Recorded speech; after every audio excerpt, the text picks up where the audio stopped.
Hey, what's up guys? Josh here from MobileTechVideos.com today with another ROM tutorial. Today we're going to be talking about Odin, the actual Odin software, and how to use it to reflash your phone and do some other things like that. Now I'm going to go ahead and open up the software. This is Odin 1.7.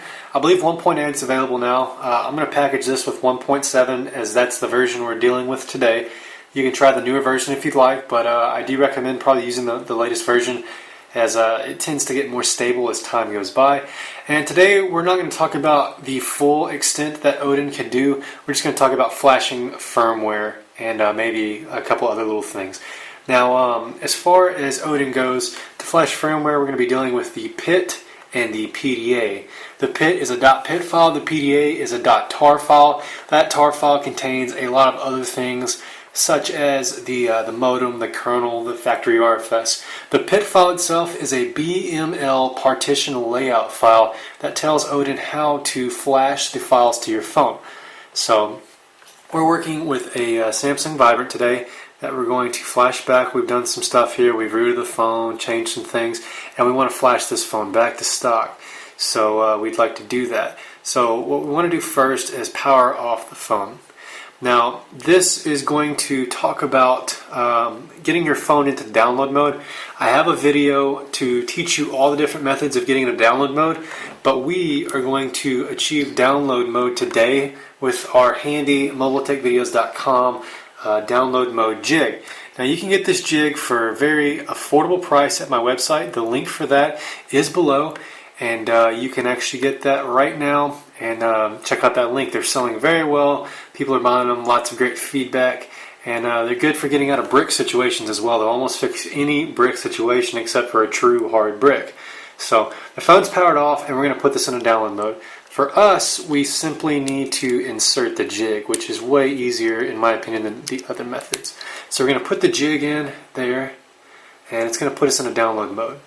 Now, we've got our USB cable plugged in on the other side.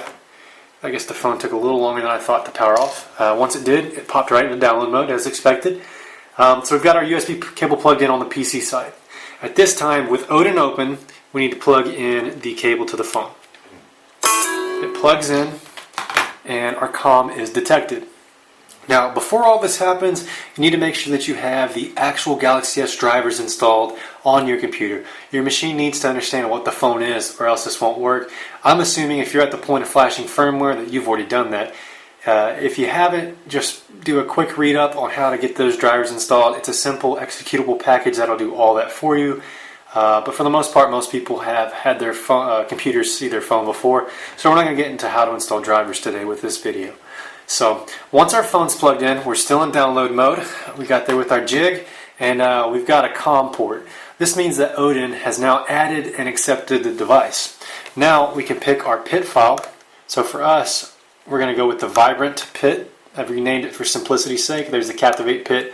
To be honest, they're probably the same thing, as the BML partition schema is actually the same. But we're going to pick our Vibrant PIT, and then we're going to choose our firmware. We're going to flash back to the stock Vibrant JFD 2.1 firmware. So that's a tar package. Now, if I wanted to show you what that looked like, I could actually go out to that package.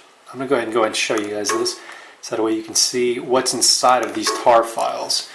So Android ROMs, and I think I keep it out here. There it is, JFD. And let me close the free message for WinRAR. I use WinRAR to open these packages.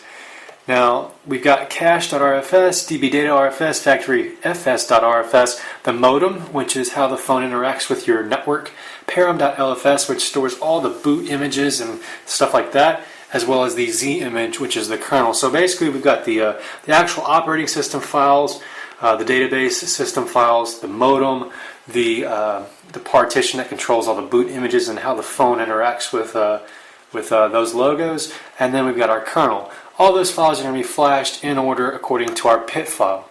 So that's what makes up a typical firmware tar package.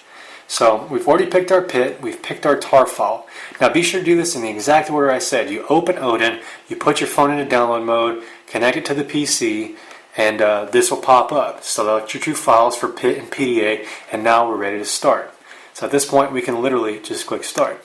Do not unplug your phone. There's a warning on the phone that says do not turn off target. Don't turn it off. If you turn it off at this point, you can actually brick your phone for good.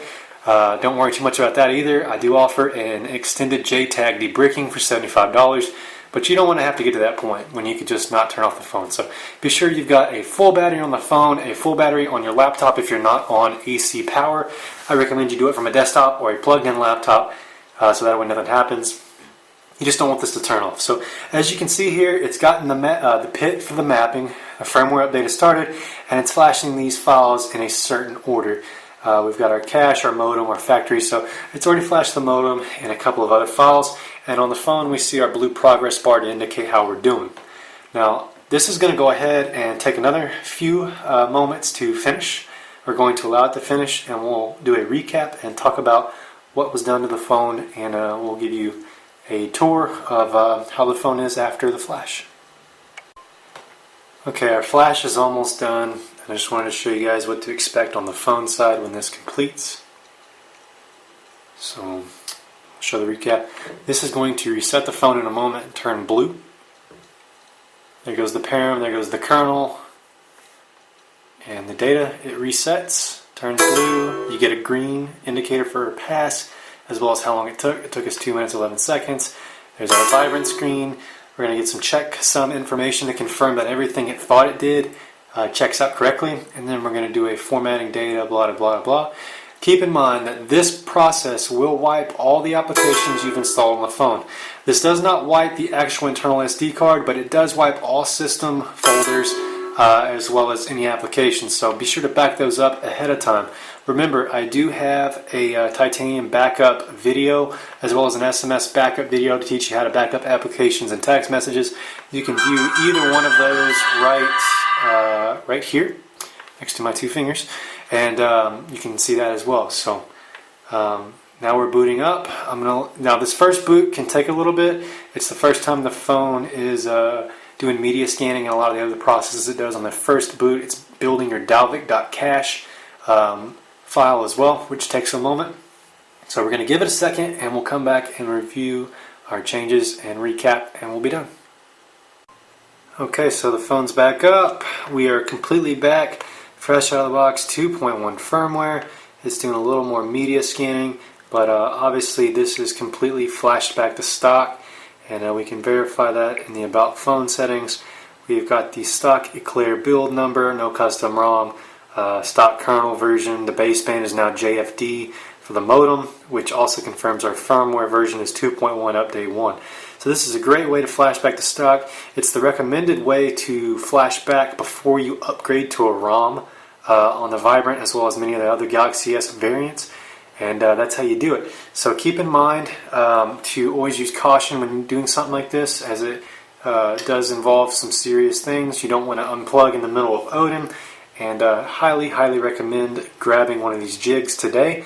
They're very cheap. The link's in the description below, and we saw a lot of them, and we have a lot of happy customers. So appreciate you guys for considering to buy that product. Be sure to donate to us if this video saved you time and a major headache.